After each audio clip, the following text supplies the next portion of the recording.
Let's talk about it.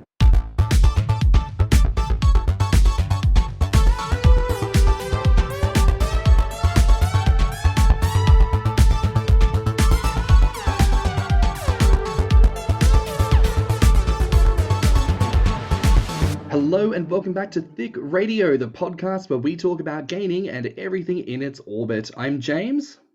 And I'm Tim, so let's get into it. Today we're joined by a special guest. You know them, you love them. Today we've got Tyler. Hi. Welcome. How are you? We're good. How are you?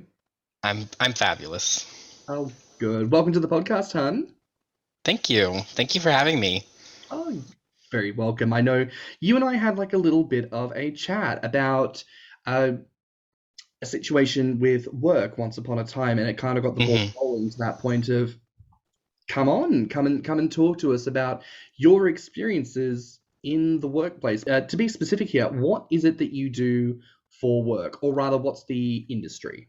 So my main expertise, I guess, was retail management, a lot of that. I did work an office job in a temp agency where I hired people. So I have a little bit of office experience. Right now I am in a production job, which is very different from both of those. And so by production, you mean that's sort of like a warehouse producing materials with your hands and probably on your feet a lot. Is that right? Actually, I am not on my feet. I sit at a desk pretty much all day. But yes, I do have a lot of materials that I'm working to create things. Right. God, I would love to have a desk job. I would so love a desk job, but there's so few of them in nursing. When you're a nurse, it's usually you're on the floor. Yeah, I bet that's got to be rough. Yeah, it's definitely one of the most unglamorous jobs I've ever had. Like, people think nursing is sexy. It's not sexy. Yeah. There's nothing sexy about my job. I mean, the closest I would say is retail, because that, again, you're on your feet like when you clock in till you leave. But that has to be completely different because you have to deal with so many different elements. Yeah. I have flashbacks to my days in retail, and it's like Vietnam sometimes. You just go, can't believe what I've lived through, both expectations in the role and just customers. Yeah. I can still recall certain people who truly just left a lasting impression for truly not a good reason. But I'm curious to speak to you with regards to work, because as you say, you've kind of done a number of different types of roles where, as gainers, we talk about this. We don't want to be on our feet. We want to be sitting on our backsides because, of course, we're all going to have mini fridges with, 20,000 calories worth of snacks a day available to us, just sitting there and eating like a Simpsons meme or some shit. Yeah. Can you confirm if that's the case for you in any roles? It's not. I am not allowed to have food at my current seated job, so I can have basically a drink that can close. I wish I could have snacks, but alas, I don't. Is that just for the sake of the computers? What I'm doing is I am working at an outdoor production company, and I am using thread to wrap the guides for the fishing line onto the rod. Oh, okay. So I can't have food, crumbs, whatever. I can't get that on the thread. Oh, okay. You have to keep it clean, because if you don't, the thing that they do after they cover it in an epoxy, it won't stick. Okay, I got So it has to be pretty, not sterile, but it has to be a clean environment. So you've progressed from sort of on your feet roles to a not on your feet role, which is well done. It's a step in the right direction, at least. Well done. Literally. So when you were doing roles where you were on your feet, was that whilst you were gaining, or is this sort of after the fact? So I started retail as a teenager. It was my first summer job, So I wasn't gaining at that point. I was just not even thinking about it. And And then it did progress to, I finished college, I moved, and that's sort of when I started gaining, was after I had left home and moved in with my boyfriend at the time, but now husband. Ooh. And that was when I started gaining. And I've pretty much, besides a little bit where I was in an office, have been pretty much retail. And since, gosh, like 23 years old until literally the beginning of this year. Right. So I'm kind of curious, as you've grown, did you find it more taxing doing the role on your feet? Oh, absolutely.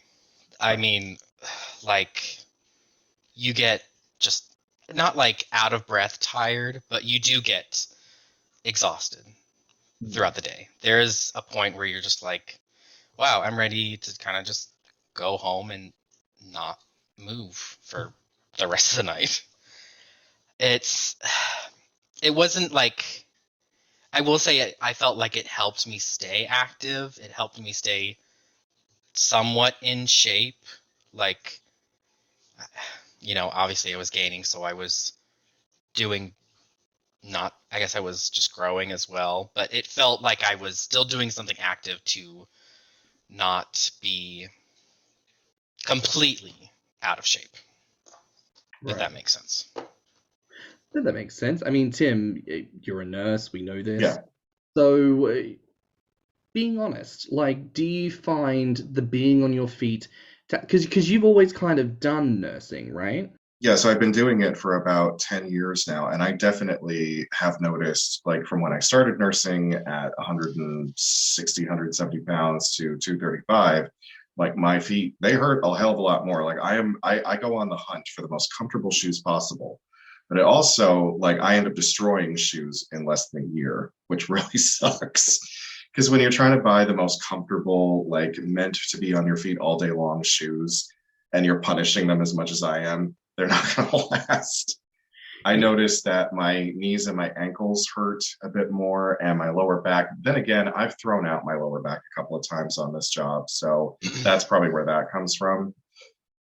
But one of the main things that I have always said since I started gaining was I am a first responder. I'm meant to save people's lives, so I don't want my weight to interfere with that. So if I get to a point where I can't run to a code blue and save someone's life, I will stop. We're going to go into a very particular question now, which is lunch. And depending on the role, there might be a staff kitchen or a space out the back with like a little fucking rickety table or a cardboard box that you can put your shit on. Or it might just be that there is no lunch or workspace and you have to fuck off elsewhere and eat on a bench outside or something. But my curiosity there is, have you ever had to eat lunch in a workspace that you share with other colleagues? Yes. Do you feel like people watch you? I felt like, if anything, I was more cognizant of people being in the room and maybe watching me than people were actually watching me. Like, I was almost a bit, not paranoid, but I was definitely aware that I was like, I want to eat more. I do want to eat, this, and this, but there are all these people around, and what is that going to tell them? I guess. I mean, I think what I'm interested about here is because I think we never really consider the fact that it's easy to say, oh, you need to gain, you need to eat X amount of calories a day, have something for breakfast, lunch, and dinner. Majority of people work some form of 9 to 5, so their lunch hour is shared with a whole bunch of people that, for the most part, are probably fat-phobic, on a diet, and have something to say to fat people when they see you eating anything other than a celery stick. So, as a matter of fact, both for fat people and for gainers, one of these 3 cardinal meals a day is quite possibly laced with a lot of expectation and a lot of concern, especially when it comes to, I need to get my calories up and I want to make sure that I'm getting enough stuff in. So how do I do that during lunch without, like, bombarding myself at breakfast and dinner, which can come with its own line of problems. I mean, Tim, as a nurse, like you've told me before, you don't really get like a sort of strict lunch break format, do you? Well, I mean, you're supposed to, by US law, you're supposed to have half an hour or an hour for lunch, depending on how many hours you work. And you're expected to take it. Like your HR people will get on your case if you don't. But I mean, to be honest, the workload does not really allow for you to say, hey, I'm going to go to lunch now, because by the time you get done with everything involving a morning routine in one of these places, it's already time for the afternoon routine. So there are days that I don't sit down to eat something until 2:30, and then I'm off at 3:30, or I will try to stop at a gas station and buy something that's heavy in calories, like those super donuts or like one of those instant breakfasts. I'll try to, do something like that. But yeah, most days I don't eat because there simply isn't enough time. And then I figure, okay, if I'm off at 3:30, I'm going to have dinner maybe an hour later. There's no point in eating now. Yeah. I will say that's kind of what happened eventually. Was I would get something before work and I would maybe eat something lighter for lunch because I didn't have time. I didn't want to have to go through the process of like making something. I just wanted to sit and relax on my break. So I did do what you said, James, which was I ate more at night, ate a bigger dinner than I did for the rest of the day. And I suppose now, in contrast to those retail jobs where you're on your feet, does that still marry up with what you do now in this now sitting down role, or do you find that you're doing things a little bit differently? Because even though it's like an outdoor job, because it's like a desk job, do you find that the sort of vibe maybe shifts among people, or is it still quite consistent? I think it's a little bit better. I do feel like I'm not rushing. I'm not like exhausted on my lunch where I'm just like, I don't want to have to stand in line and get something or whatever. I do have more time to sit and eat. So it's gotten a little better, but not crazy. Just a little bit. Tim, I actually wanted to ask, you sort of said to me once that, and this maybe sounds like a bit of a gain of wet dream, nurses, because you guys are so often on your feet and don't get to eat a proper lunch, like the one place in the world where boost is in fact a normal thing is in some form of medical facility where weight gainer shakes are a thing for people who don't get enough calories. And can you tell us a little bit more about that? I mean, I'm not going to lie. Yeah, I've taken a few off the shelves here and there, because I knew that I wasn't going to get an opportunity to sit down and eat for a while. And my stomach is like saying, you need to eat something.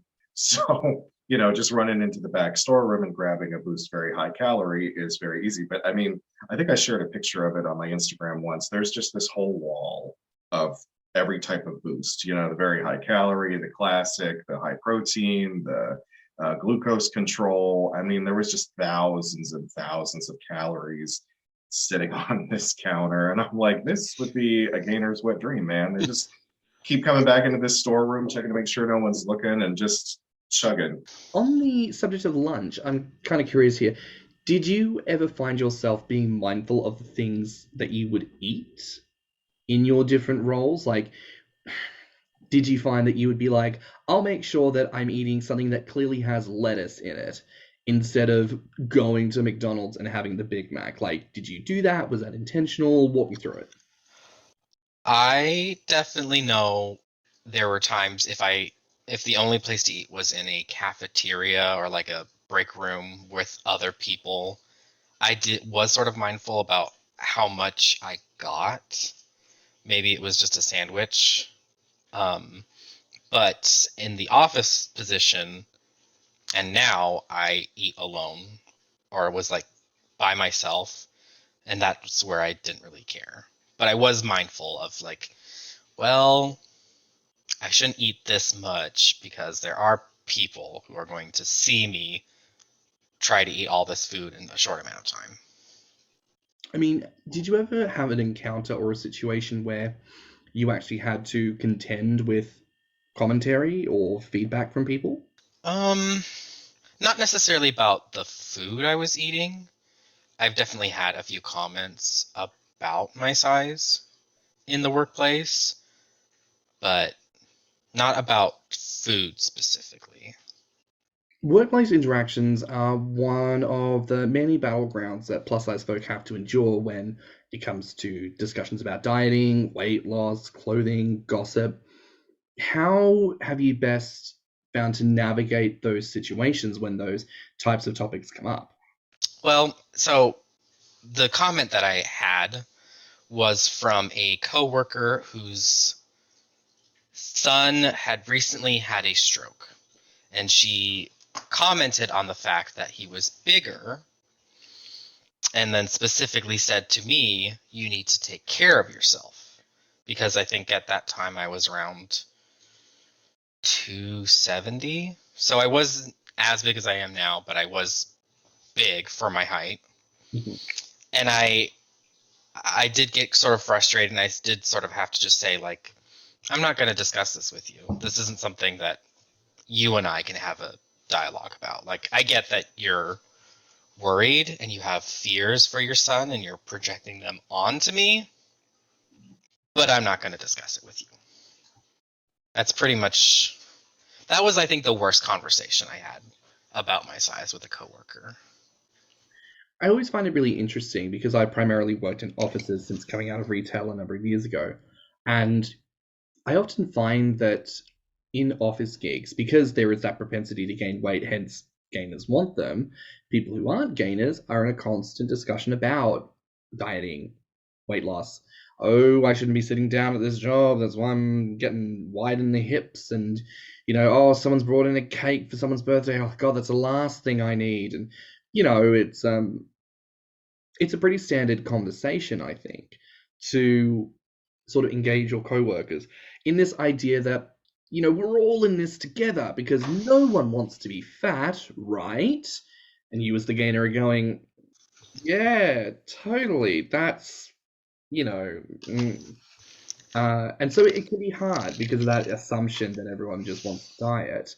Uh, you know, like I've worked in offices where they were trying to convince everyone to do the company fun run, or that all the folk on the admin team, we're all going to take this diet together as an act of solidarity. Are we? Fuck, I don't think, Dole, I'm not. But you also know, as one of the bigger people in the group, that the unspoken thing is they're trying to sort of trap you into feeling an obligation to do the thing. I can identify with that. When I worked in an office, there were a lot of people who wanted to switch to the stand-up desk. There were a lot of people who wanted to start weight loss clubs. There was all this, and this was before I was like actually gaining. This was back when I was still really skinny, and I didn't participate in any of that shit because I didn't care. I really, and this might sound bad to say, but I really wish that that was the only thing that I had to deal with in my current field of work, is just like fat shaming, because I can handle that. But what ends up happening far more often in my field is racism, sexism, homophobia, and religious discrimination. Like, it's really bad. Like, I've had to deal with, getting called a faggot more often than I've had to deal with being called fat in my current place of work.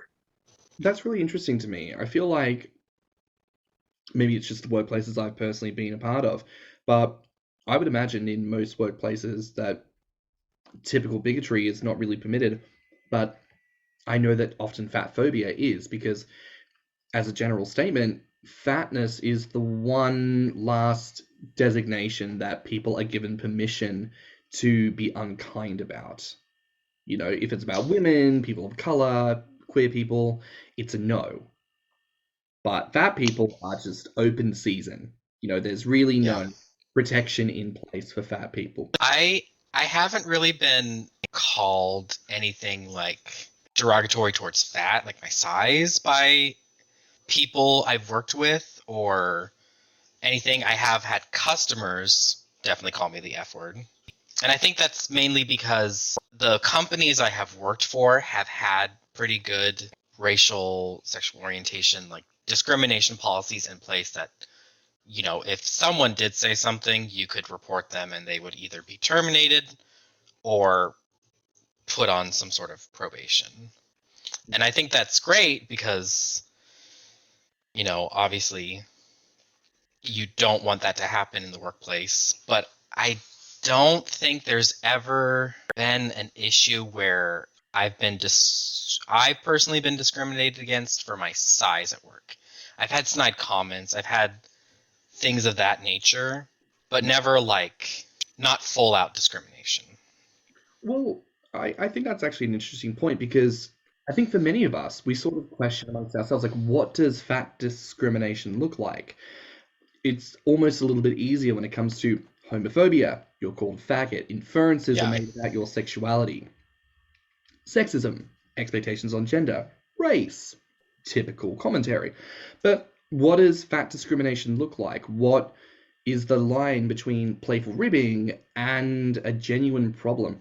And it's interesting because I was having a look at this. Stats show that at least 45% of hiring managers would be less inclined to hire a fat person, if at all. So I kind of want to ask this, because as you say, you've worked a series of different jobs. What is something that we can do as larger people to put our best selves forward and basically have the best results stacked in our favor to get the job that we're after? I mean, it's hard. I definitely think it's important to, if you're looking for a specific position, looking at the company that you're wanting to apply for, because there are some companies that do have size or weight discrimination in their policy.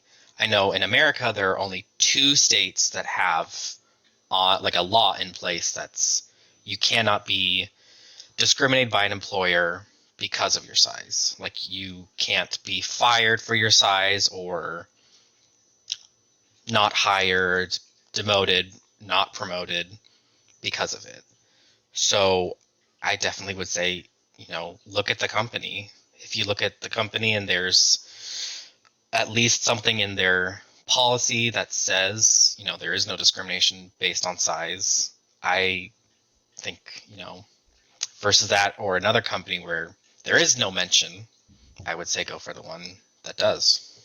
Touching a little bit on the last episode that we recorded, Tim, when we spoke to other James, who was over 500 pounds, and we had a discussion about the necessity for larger people to be mindful of their hygiene, especially as you grow, and I've admitted to this myself, there were moments where I wasn't aware that I wasn't reaching certain spots, because it just becomes second nature that, oh, I clean what I reach and I go here and I do this and da da da da da.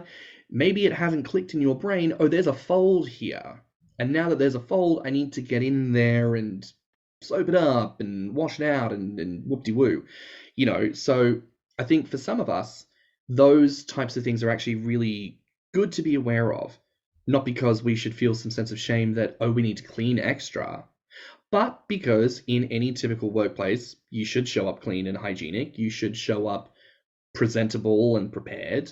And if you're quite large and have a lot of folds and rolls and bits and pieces, it is good to make sure that you're getting in there and looking at those things so that when you show up to work or show up for an interview, you're fresh and you're presenting the best possible version of you as a fatty as you can possibly be. Yeah. Just that. I know. So on top of just being fat, I tend to sweat more. Even when I was 150 pounds, I would sweat more than the average person. And it was funny to see, like, the comments from when I was skinny and maybe sweating a lot versus, like, later when I was bigger. And a lot of them were like, well, are you okay? How are you okay? Do you need to take a break? Are you fine? And it was like, yeah, I'm fine. I'm just sweating. And eventually got to the point where so at my previous job, I had to unload trucks. So I'm on a line taking giant boxes off a conveyor belt for about an hour and a half.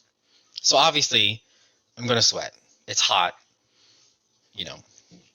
And eventually got to the point where I just had to make sure I brought another shirt, or I made sure that I had another stick of deodorant, which I think is something that maybe if you do start to get comments as a bigger person, you know, maybe it's smart to have almost like a small travel size of stuff or another shirt just in case. Because I would rather not get those comments and be prepared than have myself, I guess, looking like I'm unhygienic. I get that. My last full-time role, part of the expectation was I would move furniture and prepare meeting rooms, which was fine. But every month they would do this event where they wanted walls taken down and they wanted chairs put out for 100 people and they wanted canapes and they wanted all this stuff. And it was fine. People would always pitch in and help. But who had to do the bulk of the work? Me, because that was my job. And something I would always make a point of doing is after doing all of that, I would go down and shower, because I happened to work in an office building where it had showers downstairs for people who would typically cycle in. But also what I would do beforehand is I would bring in just a simple raggy t-shirt. I would take off my business shirt in the bathroom and put on the raggy shirt, come out and do the work. And then I would go downstairs and shower, after which, dried off, nice shirt back on, back upstairs. And I once had to have a conversation with someone who, and this was one of the critiques of the role that I had, they felt that me wearing the raggy shirt wasn't appropriate because I wasn't office dressed. But I was in the raggy shirt, and perhaps this was a tad unprofessional of me, but I lifted up my arms and showed the sweat stains and basically said, would you rather me do this in my nice work shirt that I then have to wear for the remainder of the day where everyone else can smell it?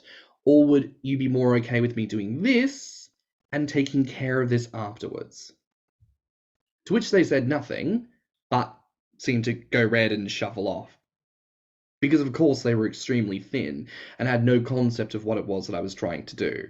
Because of course no one else had to move furniture in the role, but somehow had to move all of this furniture in a button-down shirt and trousers with dress shoes and a belt and a tie. Like, that doesn't check. Also, things like the security guards in the office had to wear full suit and tie. And that makes no sense to me. Cunt runs out of there with shit. What the fuck are they going to do? Style at them while they fix up their tie? They can't run in that shit. They're not going anywhere. Anyways, personal critiques, and I'm not there any longer, so that's fine. But, as you say, when you're a bit bigger, sometimes you just have to account for yourself. There is a necessity to know your body and know that I'm a bitch who sweats.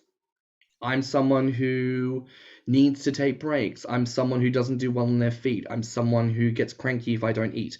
Like, know yourself and account for that is probably a good, just general habit, you know, so that you're always presentable, looking good. Tim, like, within nursing, what does that So, look like? I mean, I totally get the sweating thing because I sweat profusely. And when you're dealing, especially with the elderly, they crank the heater up to volcanically hot because they're always cold. So you walk into someone's room, it might be 70 degrees in the hallway, but it's 110 in their room.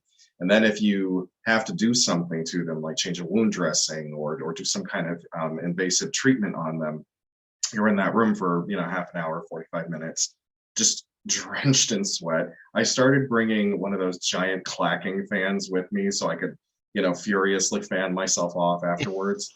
And one thing that I really wish that I had thought of was to bring an extra pair of scrub pants, because one day at work, this was maybe like towards the beginning of my gaining journey, and I wear scrubs forever. Like, I just keep washing and rewashing them, and they keep getting thinner and thinner and more fragile because I just don't feel like going out to buy new ones. So I'm wearing a pair of scrub pants.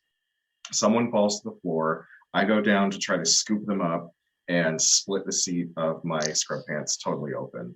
No. I mean, just the whole thing split open. And as soon as I get the the patient back up into their wheelchair, I'm like trying to look, behind myself to see how bad it is. And my coworkers are laughing at me. And they're like, "Do you have another pair of scrub pants?" I'm like, "No." So thankfully, my work wife at the time went downstairs into like the lost and found this really shitty pair of scrub pants for me. But then she whips out a sewing kit and sewed up the seat of my scrubs for me. I was like, and that's why you're my work wife. I mean, Tyler, there's a question for you. Have you ever had a fashion mishap at work? Yes, I've had definitely. So at my retail job, I had to wear khakis. Not any specific ones. It wasn't like the company provided them. It was just you went out and bought khaki pants. And I always have chub rub. So that part right below the crotch always rips open for me. So I've definitely had times where I've noticed it and had to sort of like cross my legs for the rest of the day, make sure I'm not like exposing. Venting. Oh yes, basically spreading my legs wide open and showing everyone that, hey, look, I busted through these pants again. That's you really definitely can't man spread when you split the inner seams. Yeah, I think because you can kind of feel it a little bit as well. Like you're like in these trousers. Normally, I could spread my legs in a solid V, but according to the tension I can feel just below my ball sack, I can't do more than like move them front to back. The trousers, I can feel them physically protesting this situation.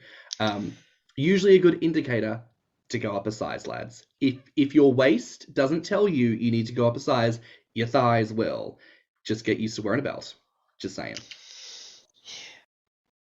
I did once have an incident where I popped a shirt button, but was thankfully, end of the day, I had bent over and I actually heard it go. And at first I didn't realize what it was. I thought I just like stepped on a floorboard or something. But then when I like sort of stood back up properly and I felt like that little patch of coolness and I looked down and went, oh, this actually happened. But of course, was mortified because despite the fantasies, I'm in my place of work. This is not the place that I want to be exposing my glut to. I would much rather do that in the privacy of my own home to a camera where I could record that content and put it on my Patreon. So, that's also something to be aware of. Yes, it's hot in fantasy, but in reality, clothing mishaps at work, generally speaking, not a positive experience. No. I've had a jeans button pop off. I don't know if it was, I think it was just because I kept crouching down to do something. And like you said, it's a fun fantasy when you're at home by yourself or whatever. At work, when you're like, oh shit, my button is now burst open and people can probably see my pants not being fully closed. It isn't fun. It isn't like a good feeling. No, there is definitely a slight humiliation to that. Though, a trick that I once worked out is, generally speaking, most trousers, slacks, jeans, whatever, the zip will usually have a hole at the tip of it. Strong recommendation. If you struggle to keep your fly up because of your thighs or your general pelvic region, run a key ring through that so that you have that little loop hanging off it. And before you button your pants, zip it up, loop it over the button. So that will actually keep the fly all the way up as you wear them. Pro tip. I kind of want to ask, right, and maybe this might seem a bit of a different direction here. A lot of gainers express the desire to not work. And I don't just mean the typical, like, none of us really want to work, but a lot of gainers really seem to go in on the angle of wanting to be some form of sugar baby or house pig who, like, all they have to do is gain. And, yeah, totally get that. I do feel like a lot of people in the community really do seem to do their best to manifest that and make that a reality. Do you feel like that is a positive thing? I mean, I think it depends on the person. I think if there's a certain reason why you would not want to work, like a health issue, or you're taking care of someone who has a health issue, I would totally understand that. But personally, I did have a period where I had moved and was out of work for about a month, I think, a month and a half. And I started to get crazy. I couldn't just sit there all day and do nothing. And maybe I would have started like some form of, not necessarily gaining content, but online content like streaming or something. But I couldn't just sit there and do nothing. I have to do something. Tim, I get the feeling that you would be perfectly happy to spend the rest of your life in a semi-vegetative, stoned-out state. Is that correct? No, not completely. I mean, you know what? Honestly, because I've been working since I was 16, and I think the longest I've ever had off between jobs is a month, I could do it for a couple of years. I mean, the thing is like, you know, I would feel tremendous guilt for leeching off of someone, even if there was that express understanding that I was allowed to do so. I would feel like, ugh, I really need to figure something out here. Yeah. Like you said, I mean, you know, maybe do some kind of venture where I can make money online or something. But I could use some relaxation. I would like a couple of years off of, because, you know, nursing is one of those jobs that just beats you down. It is one of those jobs that just destroys your faith in humanity. So like I could really use a break at this point, which is why I'm hoping that someday all the dreams that James and I have for this podcast and the other projects that we want to get going really takes off, and I can quit the medical field altogether and do something I love. Yeah. I don't blame you, especially after this whole pandemic. I would not want to be in the healthcare field. And there were so many people who just up and left, and that, I guess I was naive in thinking that people would stick around, but no, like in droves they left healthcare when things really got bad. So now there's just this national shortage, and shit's not getting any better. So it's kind of the Wild West right now in healthcare. I think as well, like people are just fed up. Like I've even seen this in the roles that I've worked over the past year or two. You know, I got let go from a role, from furlough, and then I struggled to find work because the job market opened back up, because the country opened back up, so everyone was looking for jobs. So of course I struggled. I eventually found something that was truly bargain basement, was not what I wanted at all, but I persevered because I have rent and needed to pay my bills. So I did, and I did that for a while. But I also found that the role that I was let go from, you know, I had plans to leave it previously, but I chose to stick around because of the COVID situation. And so when I got let go, I was sort of thinking, oh, like I should have just stuck to my guns. So with the next role, I made the decision to leave when shit got really stressful, and I felt good about that. I committed to the role, I knew that I'd done my best, and so when I handed in my notice, they were like, yeah, we get that, we understand. And that was nice. And now the current role that I have, I've handed in my notice within the first 3 weeks because I acknowledge that the role is not for me. It wasn't quite what was advertised to me. I'm not gelling with the idea of the role and the expectations set before me. And I'm quite proud of myself because I think prior to the pandemic, I would have heard my mother's voice in my head going, if you don't commit to this job, you're nothing, because they won't see that you're committed, and then you'll never make permanent, and then you'll never have an income, and you'll never have a career, and no one's ever going to love, you know, it just spirals into this mess of expectation. And so I've had to kind of do the work in my last couple of roles to reach a point of going, oh, I am allowed to leave, especially because, one, I can do it for any fucking reason I want. I am the worker. If I want to leave, I'll leave. But also, two, I love myself enough not to remain in a role that isn't right for me. So. And I feel like you're seeing that a lot since the pandemic. You know, retail. That's the main reason I left. I literally worked through most of the pandemic. I think since literally since like lockdown started, I was still going into work, having to wear a mask, and it does get stressful when you're like, there was no vaccine at that point. You're hearing current like co-workers having to take 14 days off because they had cold-like symptoms. And I think what we're seeing now after the pandemic is a lot of people being like, I'm not going to put up with this. I'm going to do what's best for me. If you don't like it, employers, fine, I'll go find something else. How do you have the conversation with your boss about needing a larger uniform?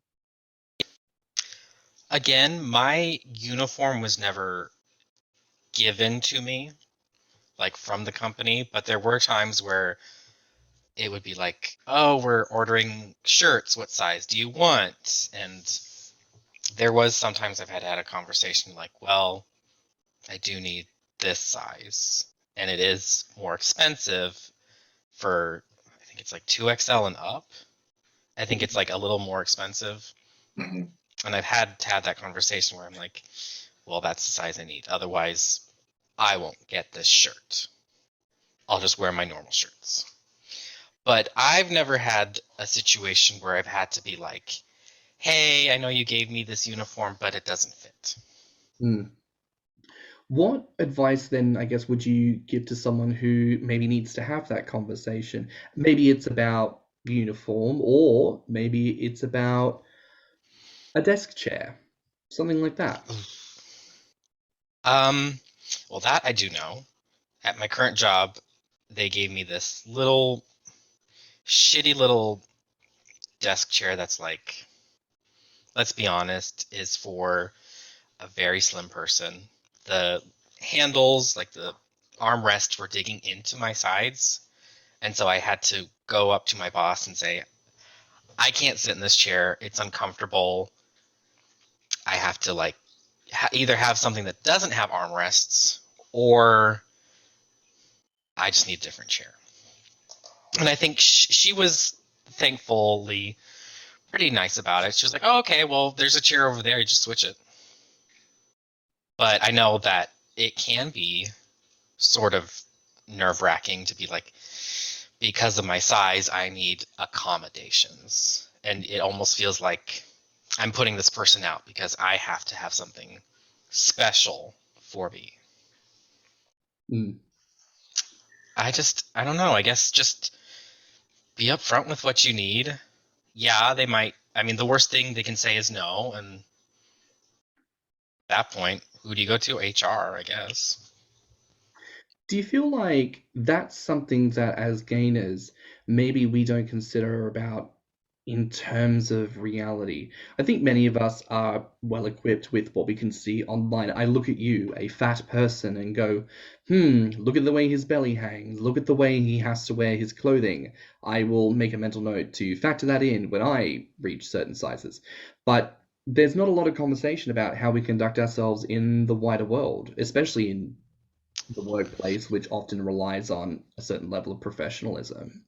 So, just as an aside here, do you feel like as a collective, gainers maybe don't consider how they need to interact with the world as progressively fatter people? I don't know. I feel like when it comes to that, and maybe this isn't for every sort of gainer, but there are definitely times where if I don't feel comfortable on like public transit, or I feel like I'm taking up too much space, I go out of the way to make myself either more uncomfortable by standing up or something, instead of, I guess, taking up more space that, a smaller person could easily fit into. Do you feel, though, because I think my thought then is, well, I understand the mentality behind that, but is that maybe, and this is not in any way meant to be some form of call out, do you feel like maybe that could be a response to shame?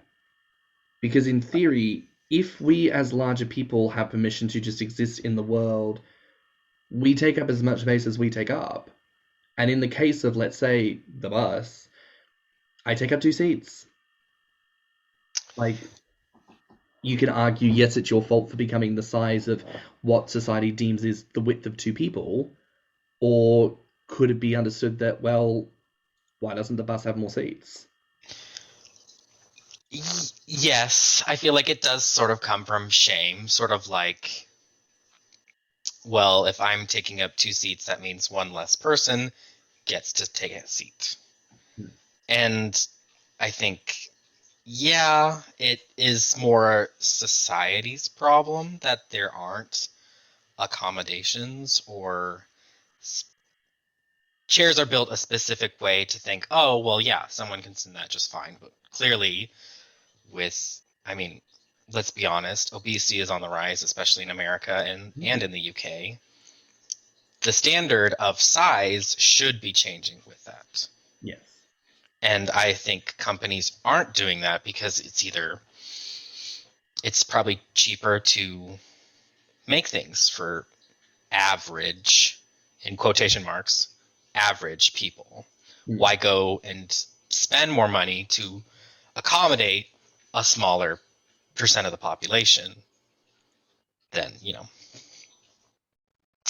it's hard, but I know if there is public transit, I either make sure I'm far away from people, or I just try not to take public transit. And I know that's not something that everyone can do, is drive themselves everywhere or whatever, but it is difficult. I mean, Tim, what has been your experience with physically taking up space? Like, well, do you notice it?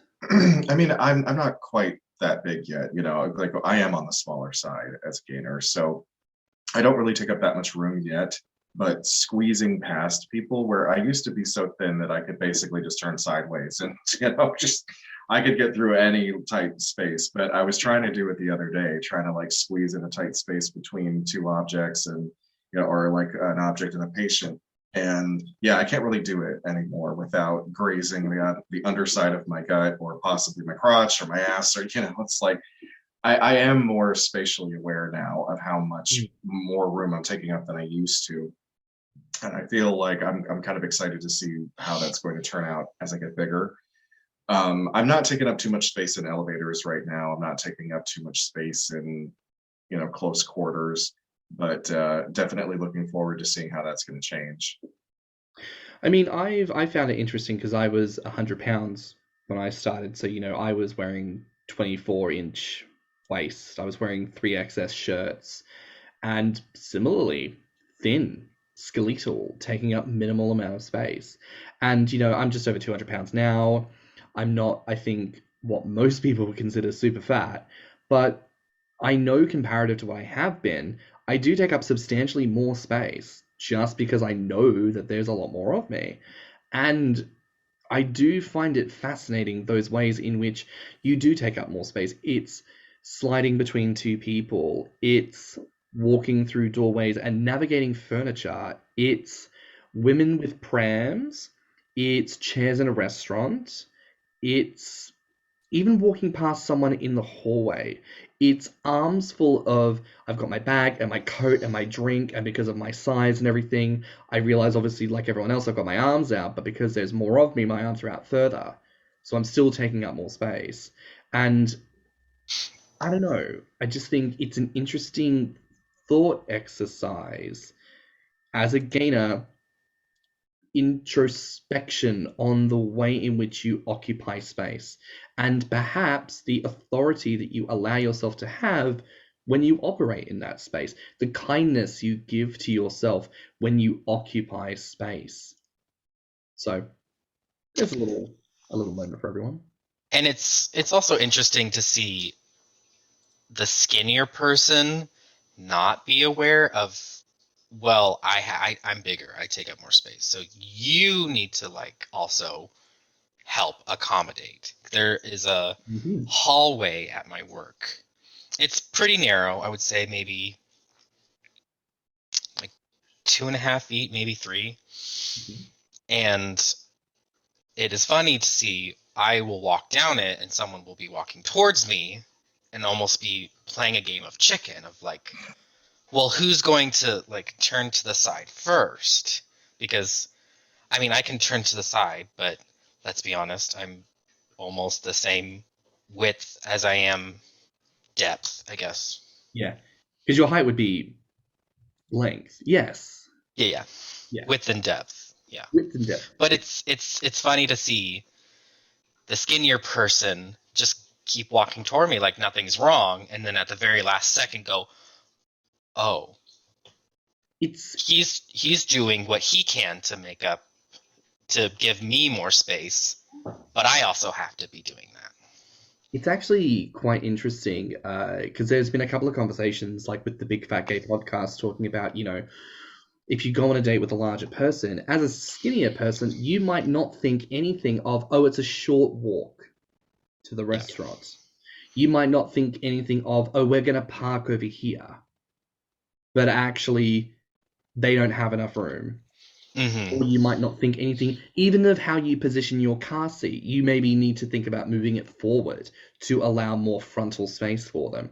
It's the ways in which skinny people, because they're the standard of occupying space, don't cognitively understand that larger people need to occupy more space, so you need to tweak the environment around you. Simple things like furnishings in a room. You can't necessarily rely on having every trinket out where you would normally think to, because my fat ass might just knock it off the table and it's broken on the floor. Mm-hmm. Not because I'm trying to, but just because I can't navigate this. Yeah. So to any slimmer person listening, it's very worth considering if there's anyone fat in your life, and fat can be just over 200 pounds. If they are anything other than quote unquote straight sized, think about the ways in which you engage with them and the ways in which you affect that space, the influence you can have on that space, especially if it's, let's say, your partner who's the larger person. Maybe think about the ways in which you need to be considerate about accounting for their operation in the space. You as a slimmer person may not have to think about it, but do they function fine with the bed you've got, with the height? Funny enough, I have that problem with couches. So this new couch that I just bought, it's a great couch because it's got this giant ottoman. You can fit it all together and it basically becomes a big bed, but it's very deep. So just trying to lift myself out of it. And again, I'm not that fat yet, but I mean, 235 pounds trying to hoist that out of a very deep couch onto my feet. I'm like, damn, I really should have thought about this. Yeah. Yeah, and listen, that's another thing. When you buy furniture, and we all go to IKEA, don't pretend. You didn't find this at the op shop. You didn't find this at the charity, at the Salvos. You bought it from IKEA fresh. You just aged it by fucking kicking it with your pinky toe. I don't know. People do that. But when you go to IKEA, sit on the fucking display chair. Try that shit out. And if it's difficult for you at your size, think about the size of someone larger. They will have more of an issue. So look for the thing that is a bit easier. Or bring the fat bitch along. Make her sit her fat ass in the chair and test it herself. So there's that. Yeah. But I want to ask here, what do you think needs to change in work environments when it comes to weight? I think there needs to be more almost anti-discrimination. You're seeing specifically women, people of color who are bigger, be the most who are being passed over for positions. And I think the only thing that can help that is by putting on the books some form of, we will not discriminate based on size, as well as everything else, like race, religion, because it is such a almost, it's not like it isn't such a standard thing to protect size. And you do get people who don't even think about it, but do discriminate you based on your size. Right. And by putting anti-discrimination for people's size or weight on the books, it is sort of almost forcing people who are average size, especially people who are in hiring positions, to be like, oh, I am making unconscious choices based on this person's size, or I am discriminating this person based on their size without even realizing it. I think that's like the number one thing really workplaces can do, is to, I guess, protect bigger people, is by doing that. Well, Tyler, I want to say thank you very much for being on the show today. It's been an absolute pleasure having you. Well, thank you. Oh, where can people find you online? I am on Grommr, obviously, as just gummibear. I am gummibear23 because gummibear wasn't available. On Twitter and Instagram. I think that's it. Just those three.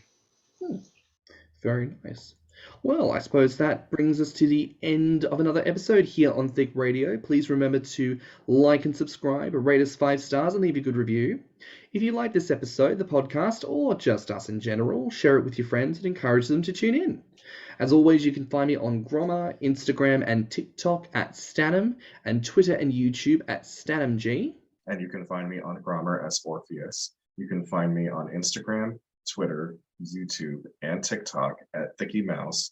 And of course, you can find more of what we've talked about today on Instagram, Twitter, TikTok, and Patreon at Thicc Radio. So until next time, bye, Fats. Bye, Fats. Let's talk about it.